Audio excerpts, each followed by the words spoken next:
Chibai ule voin hi march ni som pan hi kumsang ni som ni paruk ninga ni ani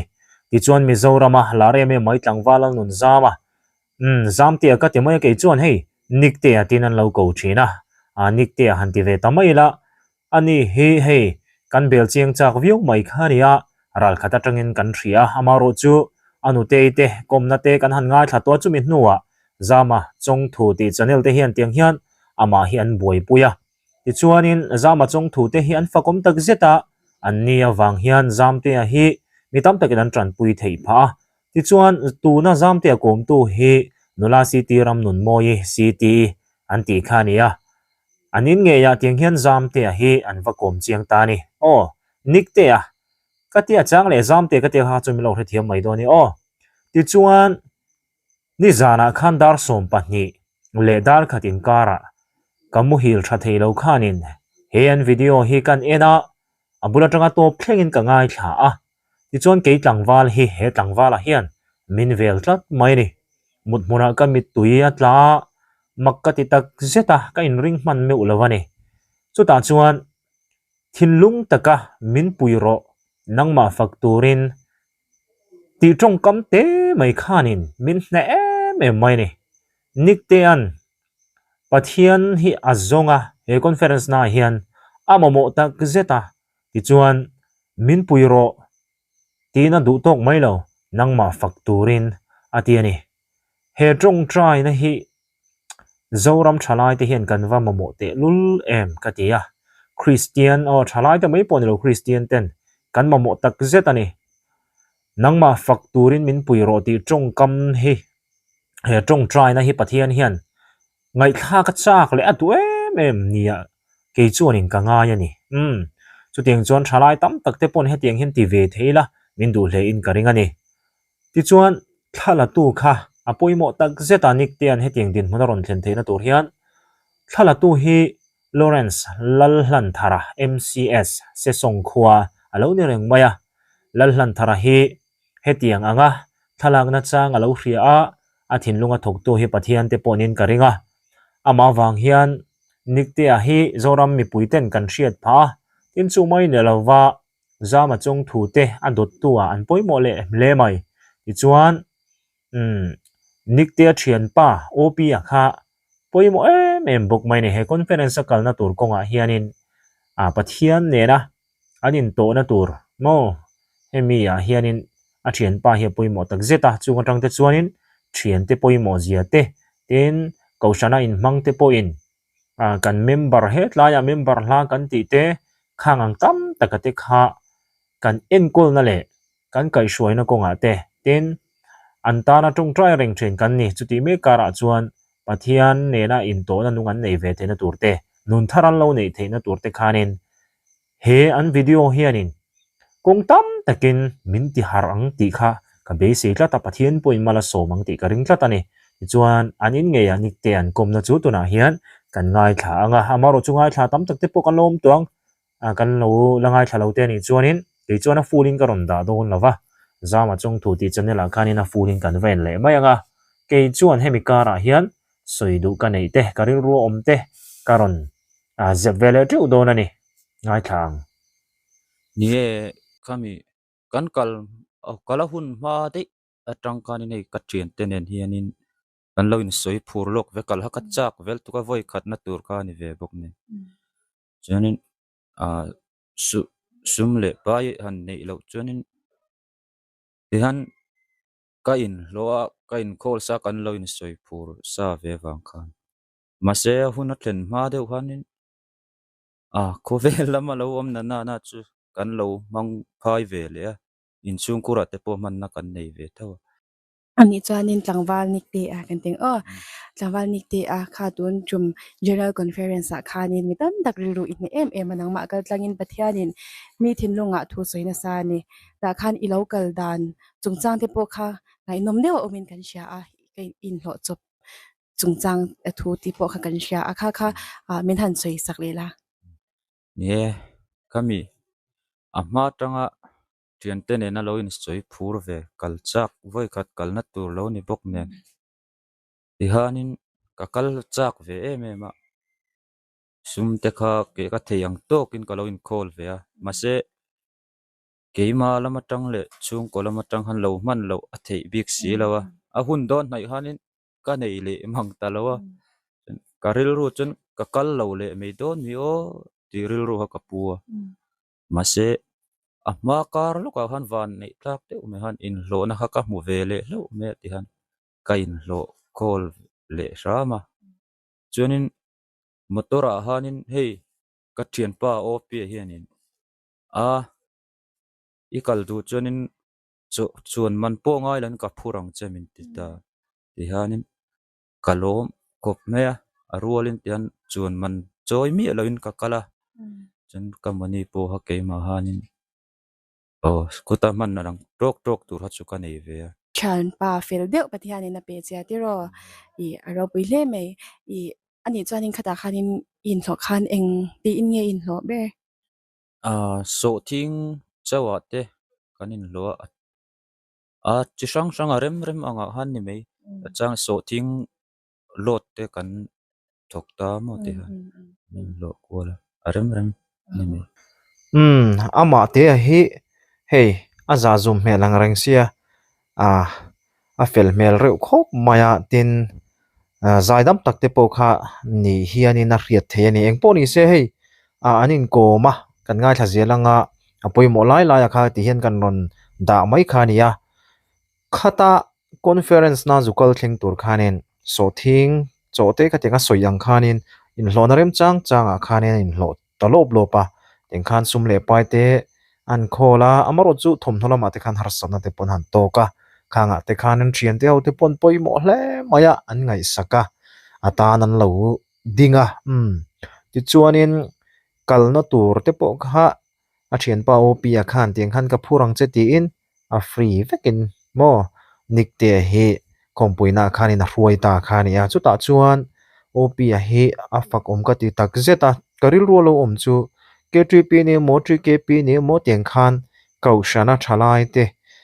hruai tu te ho te atanga member active mo khangang chin kha chuanin he tlaya kan member te I din mun har sa zo ka om te ani emo har satna ina tlak buak te ngai ven na konga khanin har thar le kha apoi mo tak zetin ka ria mani in sitemo awangte tin kaushana thei top kan wa chu kan vek ti fe me ma chuti lai he lai kan member te ina mo min ron pol phak lo lutuk nun kha om ve thei ta ni chu he ta kan va in man na kha chun hlim takin thanem ngai takin kan va ti te po niang chuti me kara chon kan tong trai puya a som te po kan som chang polom ve tho mai the ni nima sela hai op te hawang hianin ngai vena mo an kom thei tur te na mo ka tiang an mani te po va som chil ang chi te tin hei nun tui hal na thar ten lo nei ni chuan an in share thei na tur te po khanin kanin morem chang te ni mo teng khan ani na te mo rem chang zona han kal chil ve a engi mo changa te tianga khanin an lo tui hal thar kha chuan han ti pui han ngai thlak saka kha tianga enge heng ang in man na program kong sang sanga te po khanin han hruai kal ve thin te po kha kan tum thar te po kha tul he tur ka ngai kan ti fo thin po ani theye chuti me kara chuan nun tui hal na thar ron nei akha kan hriat theina tur kan ngai ven ve thin kha puimin ka hria chuti me kara chuanin tui hal reng lo mai kaushan ron ngai saklem lo te ponga taka khatianga wat nor chiam ang chi te po kha thil tur ber po kha ni chuang lawa maro chu nikte chu ting hin tui hal na te kha ne ya nun tui hal na ne ya kha siar chuak thina chu chuan lo hriat khan an hruai tu te timayang enge kaushana active tak te kha an tlan chhelawa atan an dinga amamo huna an om tlat mai lai hin fakom ka tia chu tiang tur chuanin kanin siam rem thiam te po kha awan pui mo do nem ti te kha kari ro lo mani ngai thale ang ani chuanin sai to la khan in zuk thleng ta I in thlen zana tang in khom ngal theyem khom ngal the kan thlen zana tang khanin in khom hi kan thul lo angani ani chuan mo nikte fakna in khom kha kha be kha I video alo dar ta khani ta kha han thlur bing tai la khata khanin nangma ina mekal chante ne yem ta khanin o at o in kho matang hanin kan soi dewa min lo se ti no e in khom ban o in khom ban khanin kan thian te nen hei ka thian te o pe te nen hin kan kalawa kan thian dang te kan suai tu te nen kan in bo lo ka tiang kan in zong ko la phone call ka man thei si lo wa ti ra han e signal te kha that lo em awang khanin chonen ti han signal te kha a nuwa kha chon van nei thak dem kan phone tlang thei le lo me a kan phone kha chon ina han an lo om to chu me kan zona tang to chon ke ma hin kan kal lo hi ka lau ke ma hin kal chak na kha om ven chu ma a ke kal chak lu tu ka kalang u ka ti ma se kan thleng thla kha tian in kan thlen in kan thleng thla kha kan suai tu te kha in tian an lo tia o atlai to sia hei som pakhat bor chawani to sia nak tuk jing ho tur nen kan kan kal lo mei don mi thlenin tenen hei til han ei kho mila mut kan du dewan lo tia ma ke ma ka kal cha ke ma wang khanin ke ma a ke chu kal nge ka duwa kai zu in siam anga ka zu in chei thanga ka zu ka han kal le nge ka tia midang po ka ngai sak man to lo ti han ka zu in siam sok sok ke ma ka tlan chawa chun pan dal ka thleng chau ka achung hi lo khat vek to chun lam mo la po hanan lo thu thu to chun pona tang khan rei vak lo ka en ve lo ka ke ma khanin ka lut cha ke me ma lu chak na ringot khawm ve chun za po don lan ka lut thla te kha mi hian min clear de thu pen ka ka zak ve chun a zak chung chung han kong lai ta ka han ka sur thu le nga la min lo ha wa chunen hei hi khala tu te le hei me ti ho kalna tur kan zuania e ta thutan phal lawan lo tia a ma sabera han ka zuin son le sha ma ka ding lampang han chuanin ka te kan kal purobat o kan han tan chauka thu vel an ron purobat ha hosta thu vel ha ron soi chawa atira kan zai tang hanin keima han anung tlat me kan la sak shim shim kha mase purobat tu soi pakhat hian min ne ve mi ma mirak thei te in ngai mangai tu nei lowa anga in shia inom pon mase janina tang hian nei lo shiu la is as tu soyang chat chon ka soin chong thiam to bik chong lawa isu anen chun eng kim hi anuama tivel bora soi chau kha ka thin nuain keima chun kan chung kwa kan lo nun dan le kan re thei zia un harsa ka lo pal tlang to ha keima ka feel ta ti hanin ka thin lung hi min ne ta pathian tu ka timeng chu ka thin lung hin lo thleng hi om ve mo o pathian tu an te lalpa fak chei ka duam khongai takin ka fak thei dan chamin puiro ti kha o YouTube channel danga khalai bor ta kha tong kam ni khat inang lo zo chulo me te ma sa ko mu tum chuin ang reng thawani e min puiro fak chei ka du ka tia ka thin lung hin khang thu reng ta om ta ka nun hlui ka feel khanin e ma min ne ri tuk ka mit tui tla tur ha ka in zoom shama mi mo ti lan ka hre si ka in zoom zo si lo kha she om ka ti ke ma pon khalai kha ka mi hun lai ta ka mo ka in hup ve aruk te han ka in su ve ya ma se tian ka rin lo te kha camera han min lo la fu min la fu ti po ka chung lo te hanin ka mi an han zai zo ti ratanga kan atop thleng khan mi an ne tuan thak ka ti mai mit tuit la chungin ka om zo vek atop thleng khan mo ti han a lok tlak ka ti pathian hi lo ro puya a that zia hi fak tlak le bel tlak tak ki lo ni ka ti ke ma chu ole a ro puin min ne tak zetani kha khania lalpa min puiro nangma fak thei turin ti kha ro pui em pathian kan fak thei lo na hi setana wangania sual ke mania harsana tam takte chuanam thang mangin phuar be kan ni thina chuta chon du hle maila pathian hi kan fak ngot thei thin lawani harsana tam tak kan nei thin chumia ta na pathian hi kan awa au na chang kan riani chon pathian hin min pui thina lom na thar chak na thar te kha min pe thina ni e tung try na hi kan ram hian amamo tak zet thalai te hian kan mamoni ti la ya ti kha min he mem tu ni chu chu ni zan te pon zan rei to taka ka mi tui te hiya la kau chu ka min ne khop mai ei nula wang te ni mo a enti pa ve chi kha kan ni mi tui te tla zen big lawania amaro chu ka mi pat pui te phi chuan in min la ti tra po ka hre chi lawani ma se ani hei tlangwa la hian min vel tlat mai ni zan chu mo ro pui khop mai ti chuan hei comment na po hi moi hlom khop mai a zam pui ren thlei hian in mi som ko pakwa sim chuan tur nei lo a in mi sual pakhat sim chunga vana mi pui ten lom zo kala li suan ati chu chu nikte chunga alo langani e pathian in om pui zel ro se ti in comment aron nu chi boka hen comment rang kan en te hi ni danga chuan in hei video te in tura tam mai YouTube channel a mi zo a big takin in social na te hi tam maya kanin troll at yan kanin na tak takin comment na hin kanin tilong long maya comment han en reng hian in channel rang a hian in mu nuam lo mo ril ru ti ha dam lo lut tuk hi atam mai ni amaro chu ni zana khanin he nik ten kum nangun taka ka en zo don lama khan comment kan chiara zum le zata comment te thleng hian in min ne chho zel mai ni chu amoi ka ti hlom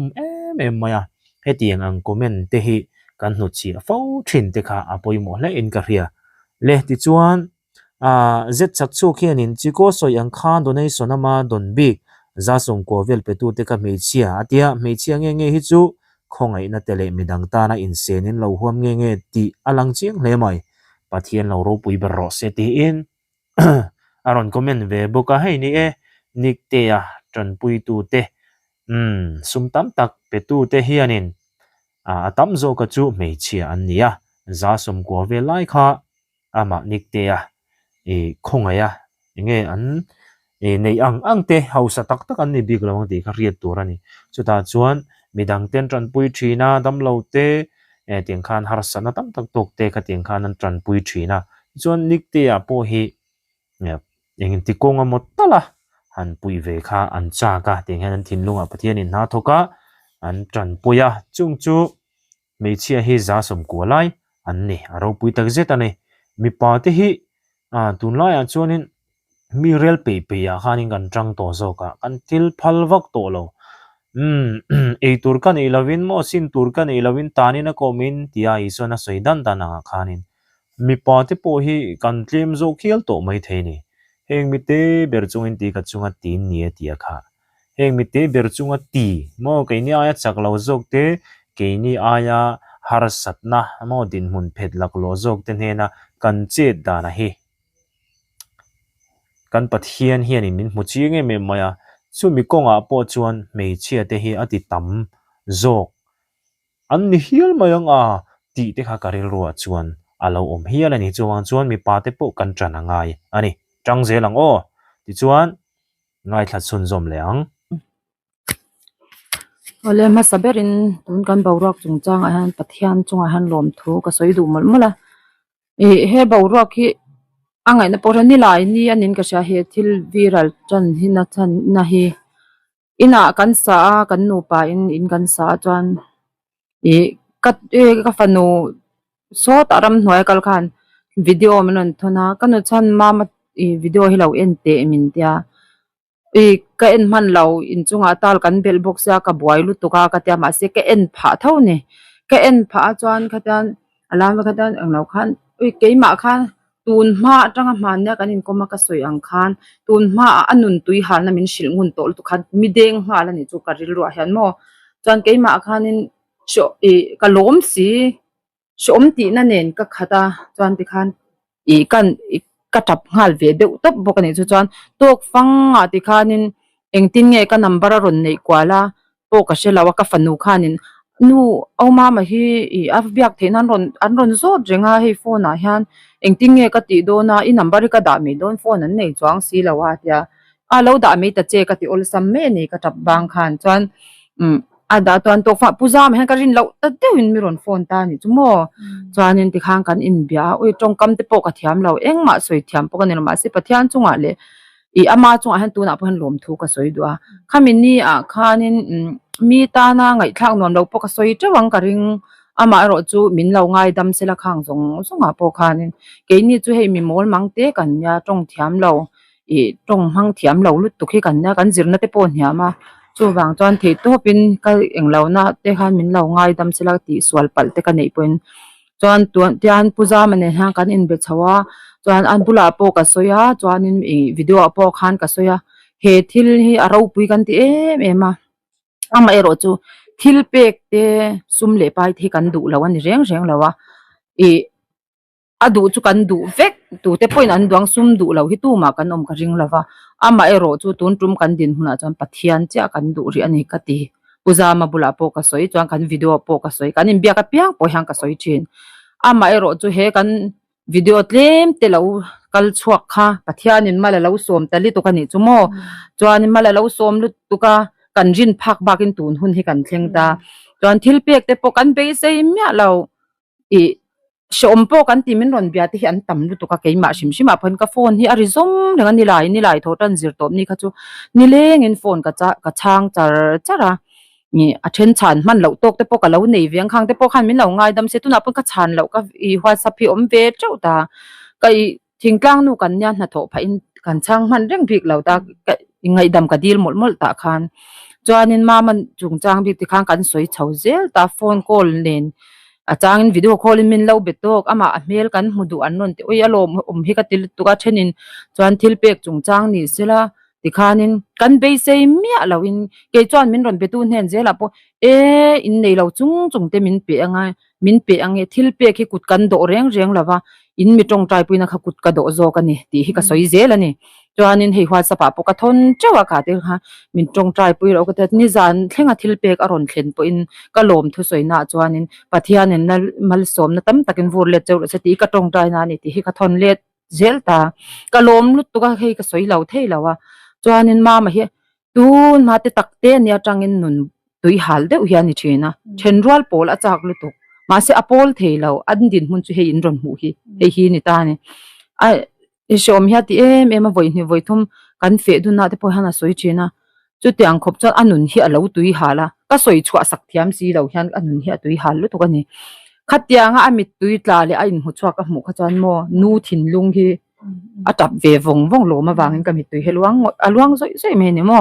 atan ka lom si an chung kwa hi phur chuak ro se ti hi ka chak ngoi bokani tun din huna hian chuanin hei hunte kan soi nei to kan chong kan thiam si lawa soi tur chu ka nga lu tu ka i lom thu soi na tlem kan nei le angamo chuanin hei mizoram mi puin ba ka rampon sang atang te pon ke tak nial po min ron bia a pu ne ti vela tang te pon ka soi thiam lo ming te pon min ron bia ti khan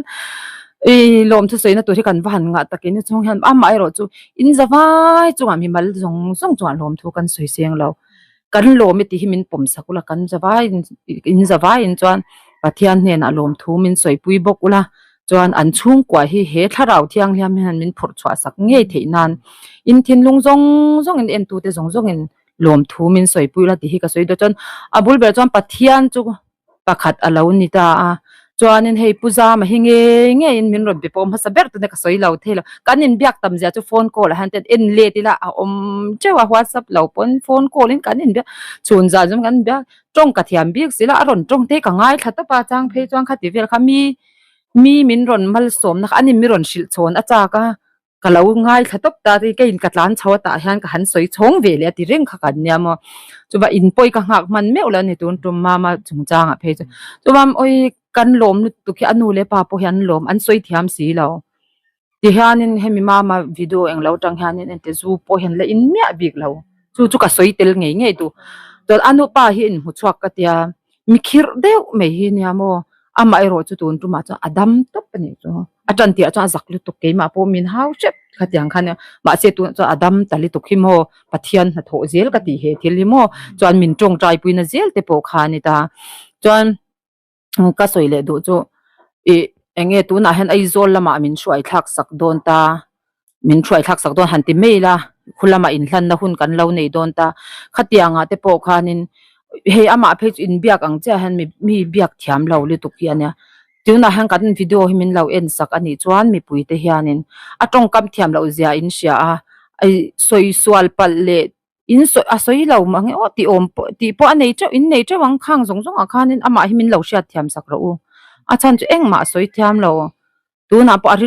aril rom zong zong eng ma soi thiam lawang ke po min sil thiam chuan lo ke po eng ma kan ni chuang lo ama ro chu kan chung ko din hun zong zong hei ti hian min ron mu a chu wang chuan kan din hun har sat zia te chuanin ke ma ni a po tu ma misang bi kanom lawa le khathiam pakhat ma kan om lawa eile ina po kan har sa em ama ero chu I kan pathia na hi alo hau sak zia hi tun tuma hen ka mu chuak chiang em a I a hau sak ren rual lo min pek zia te oi ka thin lo han mo kha thu te kha ar ni zan chu aron rit lot me ke ma khanin hei ka engte ka tiang ka fapa ka shin chua chia chu ni lo ma sela ka u fapa ne ka fapa lu kan ya ma se oi tun tuma he chan mi ne thlo ta ni ama nun he achan chu tun ma atang anun ro lut tuk min sil ngun lut tuk kha ka lo dong song to sia tun hnuwa kha tianga I enge anun tui halna al chua ka om kha kalom tali to kani chumo chu wang chon mizoram mi pui zong zong le lo en tu te zong zong chu ale thil pek min pe tu te zong zong kan phu lo mal som na min petam le to khilom thu ka soi do ni zan thleng in kha phei khok te pahni mo chuan in khom bek alaron thlenga alo bun tok chia chia bokani khang te khamo kan lom em ta kari stop pa khang te khamin ron zo ta six abun ka ring ka ti top ta ni chumo ka ring I tirungo ta ka pi han kaula min tia oi lawa fe deng ti ko pha gang ti han ris chang o a ka kevel nen han chen ka ring ka ti top ta ni chumo ka ris dik le to ni zan lo bun tok cha kan lom lu to kan ni kha kha min pe tu kha tu ti kan shebik si lawa kan video hi lo en ani chuan lom thuap chunga ka spa kan sei o kha zong kha ni me ro se ole angai nomina ro pui hle maya tunan soita kan khan an chung kwa te po tiang khan an background chu kan theta vekani chiang zokin engpo ni sela khatatang khan pathian hianin tu te po himin mangai veka chuan ama pana ama zong tu te hi pathian hianin entinge ni ti puna du ni te po ti taila solo tura ka ngaya chowang chuan niktia te po an chung kwa hin pathianin mangai em maya tiang hin man ro sang sangkharon mangta khani maya chung man ruwa te jinga chon kau shana in mang te po hi kan mo phurna he tiang lam zonga hian kau ran chunga ka soi tuang khan thei top kan chua lai hianin he tapon lam kan mu pha krenga mi kan member sualina phuarte chaklo jok din mun harsa jok te henga ngai ven na konga hian ingtin nge mo pathian ha tho kan mu ve theyang ingtin nge lo dang lam venga man lo son ve theng ti zonga kan rong bo na te poi kanin en fia tharle te po kha apoi mo hle in ka ria chumi ra chua te po chu tiang hianin kan han mu ta ani a chu wang chon pathian hian hengang konga te po hianin kan ram te po himin siam that nan nikte te chung ku kol tang hianin man ruwa mana du niang ti te zoram kanin en fia na tura tan te po khanin mang ania ke chon kan ngaya tin thalai kan thi phuk maya ri te til te na salbe te kong tin rengin khang te po khanin pathian hnaya mani taksa zuar thin te pon yang chu khang manga sum nei bel trun tumang chi te kong diklo taka sum tho cho tum te khang ang te po kha ato pa lungai na bak min thlen lawa engma lo mai ani zia te mo kan thria ta tul hle mai chuan pathian kan hnaya bel tur di kan bel chuan tiang hian hei nik te po pathian in ho sakren rual lo kha apeta khani achung zinga chung ke ni po kan tel ve ve kani pathian hian kan mamoria chowang chuan lalpa min puiro nangma fakturin ti hi avan poimo te lul em ka tiani chu trong try na chu kan lo ti ve a pathian hi fak ve kan du nia kan hnai zel ani phot chuanin pathian in min puyanga kan mamoria ni chuan nik te po ma kal tang hin an chung ko hi pathian in atuam damang ti ha ka ring nget tat maya tin heti anga aron ar hluai na chana point pathian in man ruwa thil tu mane ni ti kha ani a phena thil tam takom ka ring tlat ani chawang chong kan ram hian kan rong bo na kanin en fia tharle na turte tin ke mani din mun theu thalai te pon kanin en fia tharle na tura tan te po he kan thalai pui niktia mitlom tak mai nun tlom tak mai he pathianin tiang hian aron tar chuak khi omzia nei ni mo ro pui ani kanuna hian omze nein tuna hian tho tir ve te po khatum tai la thahle in ka ria in siam rem nan danglam pha nan pathian fakle zual du na te tian rong bol zel chak na te in min khoi thar theu sela ti kha inting aniang ka du thu sam ve ni chu tin an chung ko te po pathian in lo ti pung thur thur se kong tam takin ti te kha ka du sakna ning po ni sela nik te pa lom thu soina hianin to kharila full te chu heta zama chanela hianin lo endon nia tlangwal nik te pa puhminga awma o puhminga hianin lom thu soina tili adu zong aril ro om zong zong te soina hun la nei sela le kan tum lo le kan phak kan rin phak bakin kan fapa ko ran lama KTP General Conference atangin ropui takmain kan rin pi lama lo tin na aron changa emi ruala ko ran kal tlang le he kan pu te kal tlanga pathian in ropui taka thilmin ron ti sakahi kan lo me kan lo mani ti bak chu soidan tur te kan thiam lowa thu te kan soi ngai lowa in zawai chunga hian kan lom mani ti kan soi thei kan soi duani ti chuan hei kai ni chung kwa hi hei min lo muanga chuan turang ma kan nei lowa amaro chu pathianin mi ho sa ta le mi ro pui de chau hi choi moi du ani lowa mite berte po aduani ti kan din muna tang hian at lang chiang ani ti chuanin kan kalzel na tura te po in mi tong trai puina kan mamo keima ni lama chuanin ko ran lam te keima ni yang kan bel bak lawa kan chung ko hi blind ve deuh mai kan kala changin kanin khoma chang kan khom lawa chung vel mai chu kan ni ei top chua min lo tong trai pui sak zel turin in khongai na kan dir tak me ma wani soi thei tong ni mai te sa